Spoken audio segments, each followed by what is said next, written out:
ये तत्व की चर्चा मन की प्रसन्नता के लिए नहीं है, मनोरंजन, जनरंजन के लिए नहीं। ये तत्व की बात निज रंजन के लिए है। और जिन संयोगी पदार्थों में हम सुख की, प्रसन्नता की, आनंद की अनुभूति करते हैं, ये कहीं भ्रांति तो नहीं है। कहीं मृग मरीचिका की तरह रेत को चमकती हुई देखकर हम भ्रम में तो नहीं।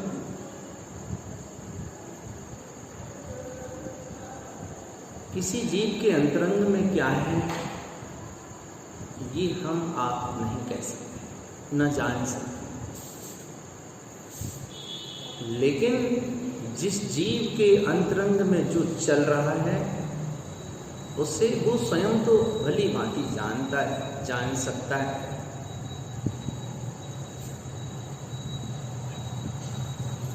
तो अपने भीतर इस विषय को लेकर यदि कोई भ्रम है तो उसे स्वयं ही बुद्धिपूर्वक निरसन कर लेना चाहिए,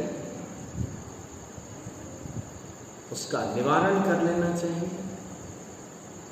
और जो वास्तविकता है उसे अपने जीवन में आधार बनाकर वस्तु तत्व की प्राप्ति के लिए पुरुषार्थशील रहना चाहिए। तो चलिए हम इस बात को समझने का प्रयास करते हैं कि गुरुदेव ने इस सूत्र में हमें जो बात बतलाई है कि हम प्रसन्न रहना चाहते हैं, फूल की तरह खिले रहना चाहते हैं, आनंद में रहना चाहते हैं, ये कैसे संभव होगा? इस चीज की उपलब्धि के लिए ही ये सूत्र है। और जो प्रसन्नता, खिले हुए फूल की तरह एक आनंद का अनुभव,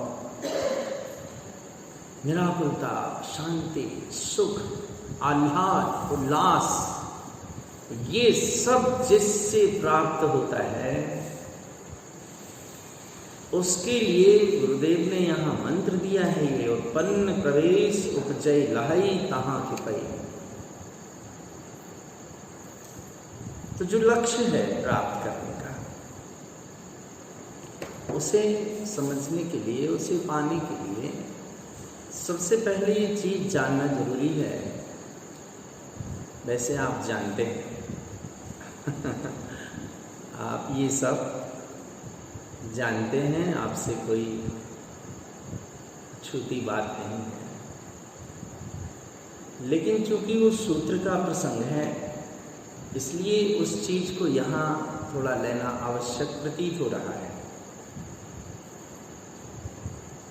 देखो, अपने ज्ञान में ये बात है, आप भी मेरे साथ हों, आपके भीतर जो चेतना है, आपके भीतर जो ज्ञान है, आप जिस रुचि से वस्तु तत्व की आराधना कर रहे हैं, सुन रहे हैं, समझ रहे हैं, स्वाध्याय से, चिंतन से, मनन से, सत्संग से, आदि आदि, उस सब ज्ञान के आधार को हम यहाँ सामने रखें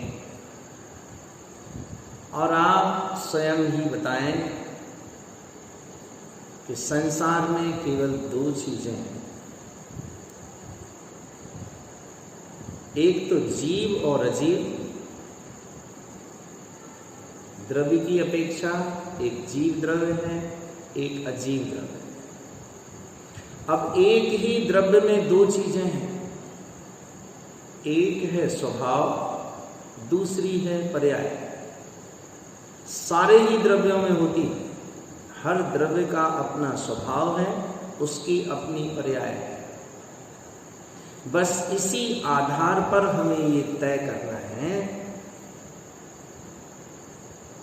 कि संसार में दो चीजें हैं, एक सत और दूसरा असत।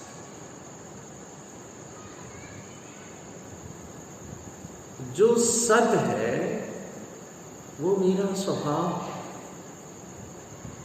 असत है ये मेरा स्वभाव नहीं।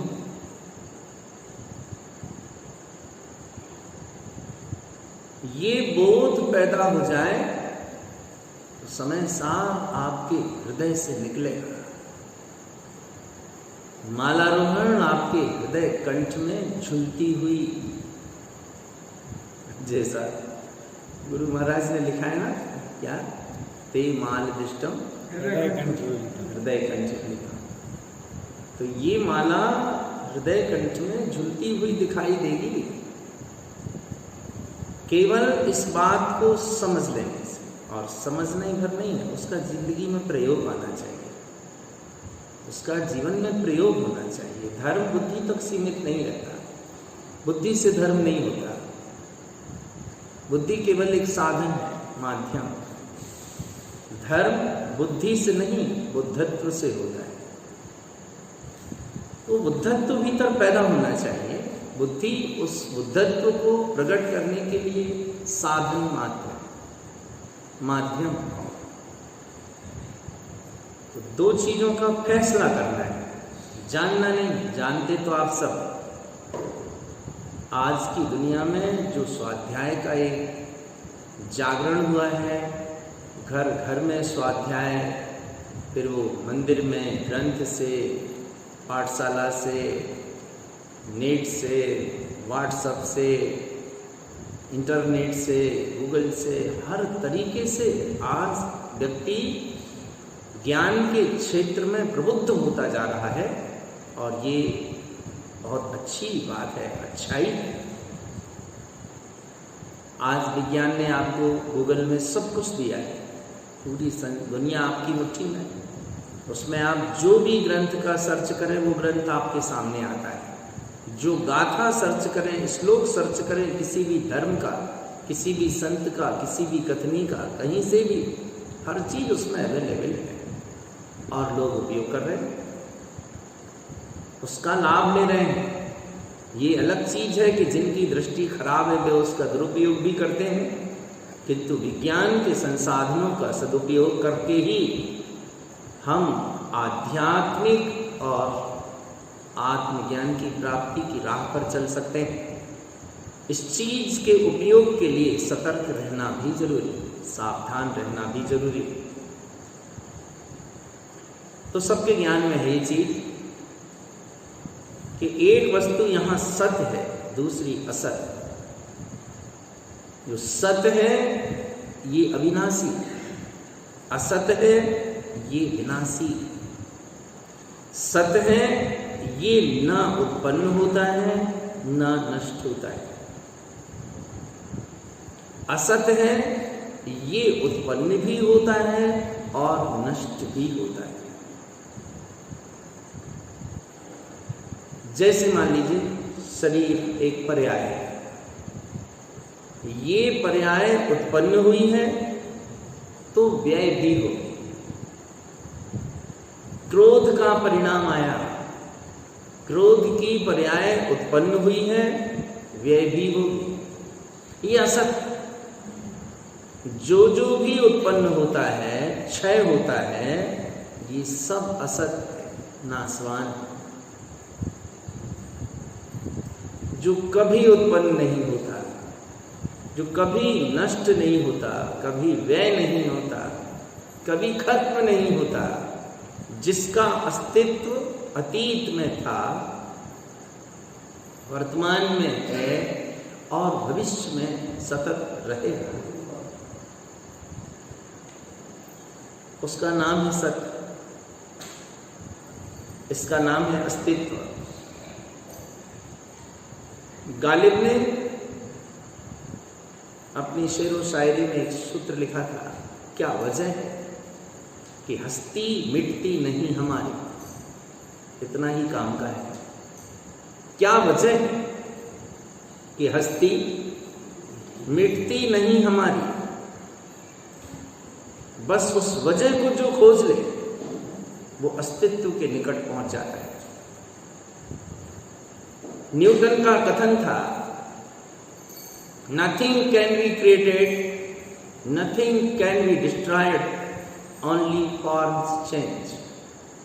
यद्यपि ये चीज न्यूटन ने बहुत सालों बाद कही, इस बात को भगवान महावीर के निर्वाण के कुछ वर्ष बाद ही आचार्य उमा स्वामी ने अपने तत्वार्थ सूत्र ग्रंथ में सत द्रव्य लक्षणम उत्पाद व्यय द्रव्य युक्तम सत गुण पर्याय व द्रव्यम इन सूत्रों के द्वारा स्पष्ट कर दी थी। और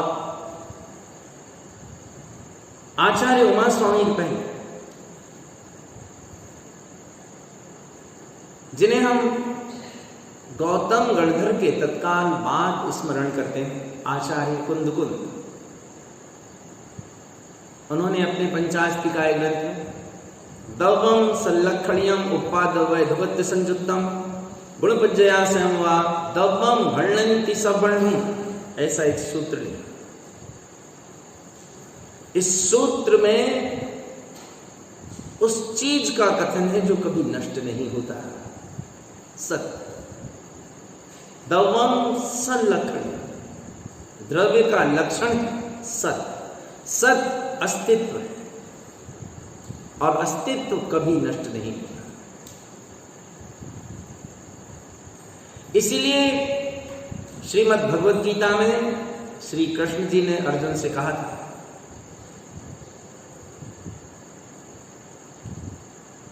कि सत का कभी अभाव नहीं होता और असत का कभी सद्भाव नहीं होता।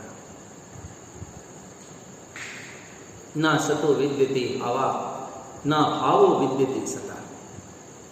जिसका अभाव है वो कभी सत नहीं होता और जो सत है उसका कभी अभाव नहीं होता। जो है वो कभी नहीं होता, जो नहीं है वो कभी है नहीं होता। जीवन का ये महामंत्र है और ये बात समझ में आई तो ये पांचवा सूत्र चित्त में बैठ जाएगा, हृदय में बैठ जाएगा। हम जिन अज्ञान की आदतों के कारण परेशान रहते हैं, हम जिस अहम के कारण, अपनी भूलों के कारण परेशान रहते हैं, वे सारी भूलें, अज्ञानता की सारी प्रवृत्तियां इस तथ्य को समझने के साथ, इस मंत्र को जोड़ने से खत्म हो जाए।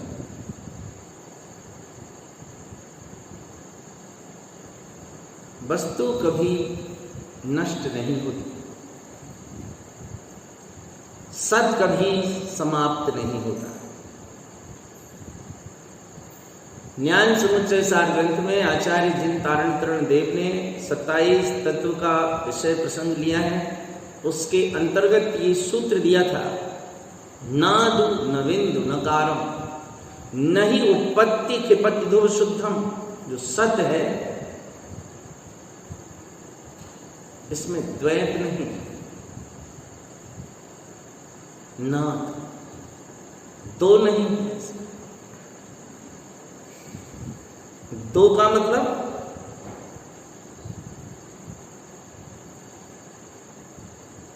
अन्य परंपराओं में दो का अर्थ, द्वैत के अर्थ में कई सारी चीजें, प्रकृति, पुरुष, ब्रह्म है, माया है।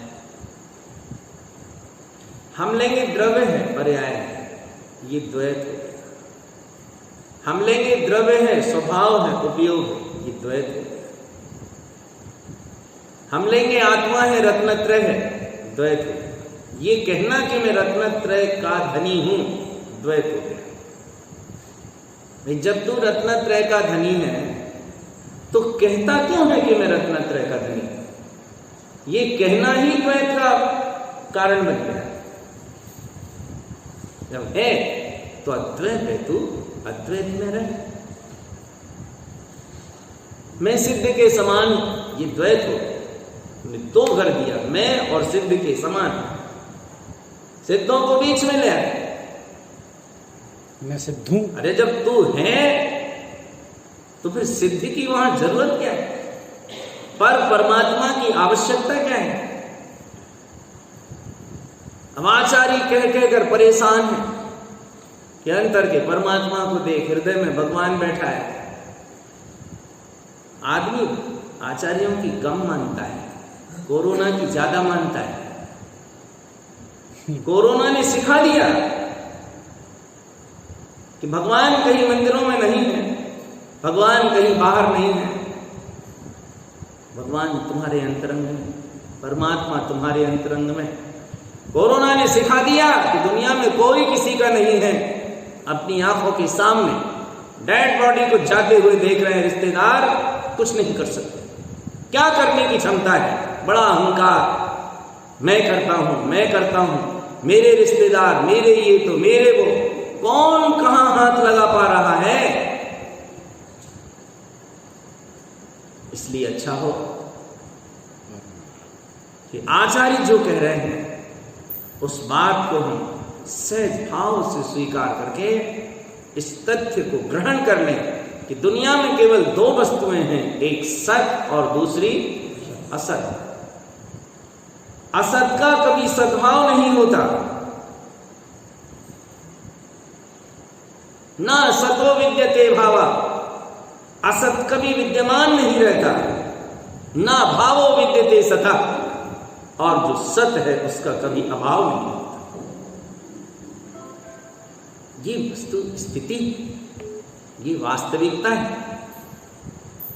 तो जब सत कभी मिटता नहीं है, असत कभी टिकता नहीं है, तो हम कहां भटक रहे हैं? किसको देख रहे हैं? कहां नजर जा रही है? धर्म के नाम पर, कहीं परमात्मा के नाम पर, कहीं पूजा के नाम पर, कहीं किसी निमित्त से, कहीं किसी निमित्त से, कहां कहां भ्रम में हम पड़ते चले जा रहे हैं। और आचार्य कहते हैं केवल दो चीज का फैसला करना है, जो मिटता जाता है, छूटता जाता है, विलीयमान होता चला जाता है, सो सब क्या है? असत। जो कभी नहीं मिटता, जिसका कभी विलय नहीं होता, जो कभी छूटता नहीं है, जो कहीं से आता नहीं है, कहीं जाता नहीं है, सदैव एक रूप जिसकी अस्मिता त्रिकाल मौजूद रहती है, अपने से जो सदैव कायम रहता है, वो सत। इसी को आचार्य स्वामी कार्तिकेय धम्मो वत्थु सहाओ कार्तिकेय अनुप्रेक्षा में मंत्र दिया था। इतना श्रेष्ठ मंत्र हो गया वो, उसे कुंद कुंदाचार्य कृत माना जाने लगा और जैन दर्शन के धर्म का एक आधार बन गया। जब भी धर्म का प्रसंग आता है तो अहिंसा परमो धर्मा के बाद व्यक्ति के जिह्वा पर यही सूत्र आता है, वत्थु सहावो धम्मो। ये प्रचलन हो गया, वत्थु सहावो धम्मो। सूत्र में है धम्मो वत्थु सहावो, खमादि भाव यदवेयो धम्मो, रणत्यं च धम्मो, जीवाणम रक्षणम धम्मो। ये गाथा लिखी थी स्वामी कार्तिकेय, और इतना श्रेष्ठ मंत्र बन गया है। कैसा लगता है कि ऐसी श्रेष्ठ बात आचार्य भगवान कुंद कुंद देव भी कह सकते हैं। ज्ञानी तो कोई भी हो, अंतरंग से कोई भी बात कहता है वो श्रेष्ठ ही निकलती है, क्योंकि उन्होंने असत का आश्रय छोड़ दिया है। असत के आश्रय से ही सारे अपराध, सारी गलतियां और सारे विकार पैदा होते हैं। जो जीव सत्य के आश्रय से रहते हैं उनके जीवन में विकार नहीं आते, अपराध नहीं होते।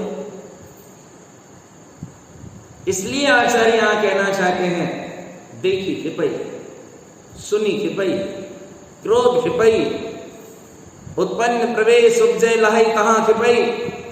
वो जान लेता है कि जो उत्पन्न हुआ है ये सत्य, जो आ रहा है जा रहा है ये सब असत्य। अब हमने कुछ देखा और देखने के साथ हम उसकी बात करने लगे, उसकी चर्चा करने लगे, इसका मतलब हम सत्य से बाहर हो, हमारे पास सत्य नहीं रहा। क्योंकि जिसके पास सत्य होगा वो असत की बात क्यों कहे? कुछ सुना और उलझ गए, ये असत। जब सत्य है तो फिर इस असत में उलझना क्यों? देखा है वो भी असत है, सुना है वो भी असत है, ये कर्म के उदय के निमित्त से धाराएं आ रही हैं, ये भी असत हैं। और जब तुम सत हो, तुम्हारा स्वरूप सत है, गुरुदेव हम सब से कहना चाहते हैं, मैं आप सब शामिल हैं, उनका हम सबके लिए आदेश है कि जब तुम सत हो, इस असत की तरफ क्यों देखते हो, इस राग की पर्याय धारा को क्यों देखते हो? ये देखा सुना इंद्रियों के द्वारा जाना, इसमें क्यों उलझते हो? ये खिपाई, ये आता है और खिपता चला जाता है, उत्पन्न होता है, मिटता चला जाता है। तो जो जीव सत को पहचानते हैं वे इस असत के प्रपंच में नहीं उलझते, वे जानते हैं कि असत नाशवान है, सत अविनाशी। ये इस मंत्र का सार है। उत्पन्न प्रवेश उपजय लाय। जो जीव स्वानुभूति को उत्पन्न कर लेते हैं, अपने आप में प्रवेश करते हैं, उन्हें उपलब्धि होती है आत्मज्ञान की, आत्मबोध की। तहां खिपाई उनकी निर्जरा प्रारंभ हो जाती है, उनके कर्म क्षय होना प्रारंभ हो जाते हैं। फिर वे व्यवहारिक क्रियाओं में भी तन्मय नहीं होते, उनमें उलझते नहीं, जानते हैं कि ये परिणाम आते हैं और चले जाते हैं। नदी की धारा है, पानी का प्रवाह है, ऊपर से आता जाता है और नीचे बहता जाता है। ये प्रवाह रुकता नहीं है, ये प्रवाह सतत गतिशील बना रहता है। इसलिए पर्याय धारा का प्रवाह पानी के प्रवाह की तरह है। जैसे पानी का प्रवाह सतत बना रहता है, इसी तरह पर्याय धाराओं का प्रवाह भी प्रति समय प्रवाहित बना रहता है, ये कभी भी नहीं रुकता। जीव संसारी अवस्था में रहे तो पर्याय परिणमनशील है, और जीव अध्यंत सिद्ध हो जाए वहां भी पर्याय परिणमनशील, वहां भी पर्याय परिणमनशील। सिद्ध भी कूटस्थ नहीं हो जाए। कर्म का अभाव होने के कारण अशुद्ध परिणमन समाप्त हो जाता है। कर्म के क्षय हो जाने से पर्याय में शाश्वत पूर्णता, शुद्धता प्रकट हो जाती है। तो अब चूंकि कर्म का संयोग नहीं है, इसलिए उनके परिणमन में अशुद्धता का सवाल खत्म हो गया। कर्म के संयोग के कारण परिणमन में अशुद्धता होती है। जब सिद्ध परमात्मा कर्म से रहित हो गए तो परिणमन तो है, लेकिन विकार रूप कभी नहीं होगा, क्योंकि विकार का कारण ही खत्म हो गया, कर्म समाप्त हो गया। इसलिए अब उनका सारा परिणमन शुद्ध रूप में चलता है। कोई भी वस्तु बिना परिणमन के नहीं होती। अगर परिणमन रहित हो जाएगी तो द्रव्य कूटस्थ हो जाए। इसलिए कभी परिणमन रहित नहीं होती। हम जो कहते हैं पर्याय रहित है, परिणमन रहित है, ये ज्ञान में एक प्रकार की अपेक्षा है कि हम परिणमन के विकल्प से ऊपर उठें, इस अपेक्षा है। लेकिन ऐसा कहने से कोई ये माने कि द्रव्य पर्याय रहित हो गया तो अज्ञानी मिथ्या दृष्टि है। ज्ञानी को पर्याय का विकल्प नहीं होता, तो पर्याय के विकल्प को मिटाने के लिए वो ये कहता है कि पर्याय रहित है द्रव्य। पर्याय रहित कभी कोई वस्तु नहीं होती। पर्याय खत्म हो जाएगी, द्रव्य कूटस्थ हो जाएगा। जैन सिद्धांत डगमगा उठेगा। सत द्रव्य लक्षणम उत्पाद में द्रव्य युक्तम सत, ये सारी चीजें प्रश्न चिन्ह के रूप में खड़ी हो जाएंगी। इसलिए कभी भी ऐसा मत समझना कि द्रव्य में परिणमन नहीं होता। कर्म सहित अवस्था में जीव के साथ शुभ परिणमन होता है, अशुभ परिणमन होता है, और जिन्हें आत्मज्ञान हो जाता है उन्हें शुद्ध परिणमन भी समय समय पर प्रकट होता है। संसारी अवस्था में तीनों है, शुभ रूप भी है, अशुभ रूप भी है और शुद्ध रूप भी है। लेकिन सिद्ध अवस्था में केवल शुद्ध रूप परिणमन वर्तता है, क्योंकि शुभ अशुभ के निमित्त कारण जो कर्म थे वे हमेशा के लिए समाप्त हो गए। जब कारण ही नहीं है वहां तो कार्य कैसे हो? शुभ अशुभ परिणमन का कारण ही समाप्त हो गया है, इसलिए वहां शुभ अशुभ पर्याय रूप कार्य कभी नहीं हो सकता। तो आज की चर्चा का निष्कर्ष ये था कि हमें दो बातें अपने ख्याल में रखनी है, सत और असत।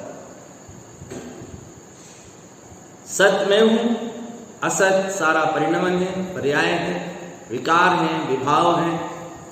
और इस सूत्र में जो गुरुदेव कहना चाहते हैं कि कर्म के उदय के निमित्त से क्रोधादि परिणाम आते हैं, वे सब भी क्षय होते चले जाते हैं। जब मैं सत हूं तो उन्हें क्षय होने वाला ही समझिए, उनमें तन्मयता नहीं होना चाहिए। परिणमन होते हुए भी ज्ञानी उनका ज्ञायक रहता है, साक्षी रहता है। इसलिए होते हुए परिणमन में भी चल विचल नहीं होना चाहिए, मन को संदेह में नहीं पहुंचना चाहिए, मन के संदेह के घेरे में हमें नहीं आना चाहिए, क्योंकि परिणमन परिणमन है, स्वभाव स्वभाव, सत सत है, असत असत है। जो जब जान लिया आपने सत को तो उपयोग से कहो कि तुम्हें वहां नहीं रहना है, तुम्हारा वो घर नहीं है, तुम्हारा ये घर है, ये सत तुम्हारा ठिकाना है, इसके आश्रय से रहना है, पर उसके आश्रय से नहीं होना।